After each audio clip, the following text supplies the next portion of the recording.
52واں زبور۔ خدا کا قہر اور فضل۔ اے زبردست، تو شرارت پر کیوں فخر کرتا ہے؟ خدا کی شفقت دائمی ہے، تیری زبان محض شرارت ایجاد کرتی ہے۔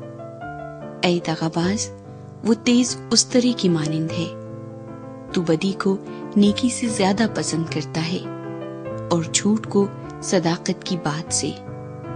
اے دغاباز زبان، تو مہلک باتوں کو پسند کرتی ہے، خدا بھی تجھے ہمیشہ کے لیے ہلاک کر ڈالے گا۔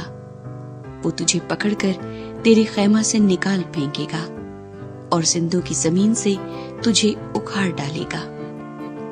صادق بھی اس بات کو دیکھ کر ڈر جائیں گے اور اس پر ہنسیں گے کہ دیکھو، یہ وہی آدمی ہے جس نے خدا کو اپنی پناہ کا نہ بنایا بلکہ اپنے مال کی فراوانی پر بھروسہ کیا اور شرارت میں پکا ہو گیا۔ لیکن میں تو خدا کے گھر میں زیتون کے ہرے درخت کی مانند ہوں۔ میرا توکل عبدالآباد خدا کی شفقت پر ہے۔